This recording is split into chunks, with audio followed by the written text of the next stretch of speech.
Smiley Smile was long anticipated when American surf rock, pop, then rock again group The Beach Boys released it in late 1967. The album is, in my opinion, pretty awful. Critics, even nice ones, savaged it upon release. But then why have retrospective reviews been so forgiving? Some even lauding it as a near-perfect album, when it sounds like this.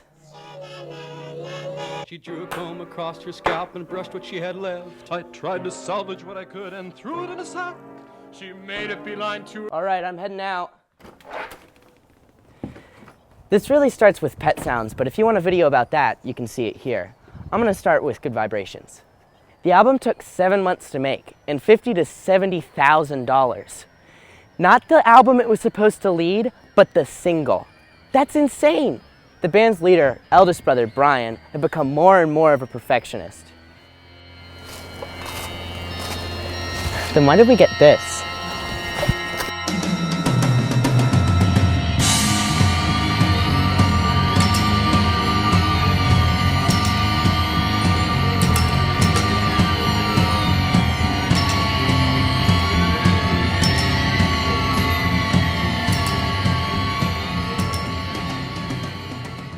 The Tale of Smile is easily one of the most tragic in all of the rock pantheon. Other than Hope, but we'll get to it. How many other albums can be blamed for the ruin of their creator? Smile is the making of a great, tragic musical or a really average Lifetime movie. But it's not without its happy-ish ending. As I said, it all started with Good Vibrations. It was the group's most successful single to date, but also their most costly. Emboldened by the success of the single, Brian Wilson set out to write an entire album and would go on to record over 50 hours of audio in this episodic structure. You can learn more about this from a great video I linked here. This new endeavor would slowly devolve into Smiley Smile, but not before briefly being the most anticipated and promised album of the decade. Even George Martin and the Beatles waited with bated breath for this alleged masterwork of modern music. Wilson swore it would be a musical panacea, pleasing every ear that had the pleasure to hear it, and serving as a hymn for America's youth. And instead we got this. And after 45 years of waiting, a rough cut of what the album could have been, along with more than 100 bad takes and studio banter, was released. This collection, or should I say, exhaustive time capsule, proves that Wilson wasn't all just talk. Now, it wasn't absolutely everything Wilson talked it up to, but he talked it up to be a lot more than any album could. Still, it's a more than worthy successor to Pet Sounds. And that's why it's so tragic. Not only did it never come to fruition as it was intended, but it also directly contributed to the destruction of Brian Wilson and his lack of creative drive for decades, although other, equally depressing factors were at play. And I think that's what makes me so angry about Smiley Smile. Not for what it is, but for what it isn't. Even the name had to be denigrated and downgraded. He just wanted to make people feel happy and loved, but the rest of the band didn't get it, so they stalled and compromised like children.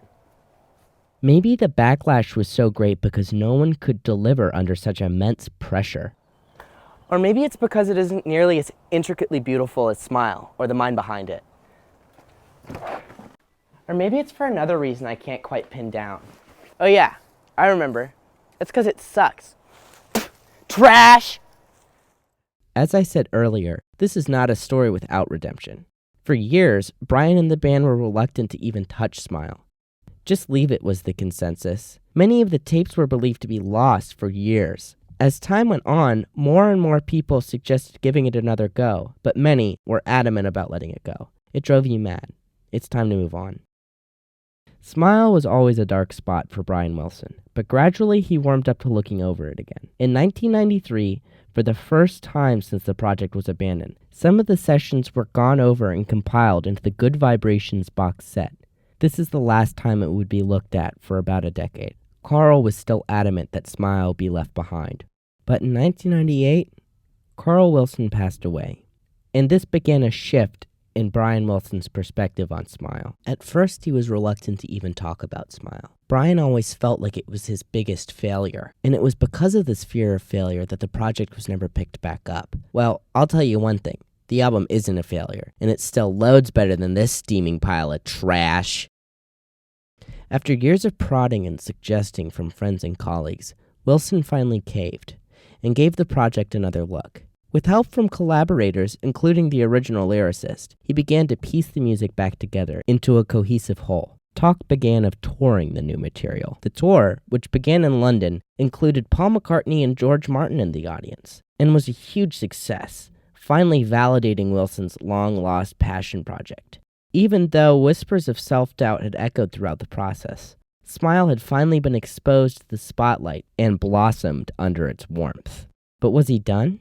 Originally, they had set out to tour for a year, which turned into 2, and then hopefully record the album and close that book for good. But would the new production be plagued with all the same problems the original was? No. Brian Wilson Presents Smile was recorded in a matter of days, not months. It included their rendition of Good Vibrations, and this time it didn't cost $500,000. It even won an award, a Grammy for the Best Rock Instrumental. And while it's no substitution for the original project, it finally exposed the genius behind it. I'd like to thank Mateo and Ben and Julia and Deanna and all of them. And Mr. Bedingfield for being patient with me.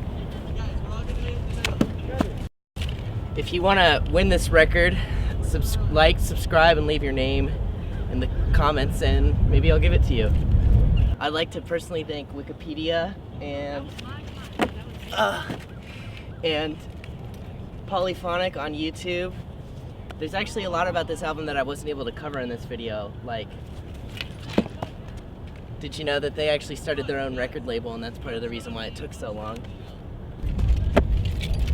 Thanks for watching to the end. Bye.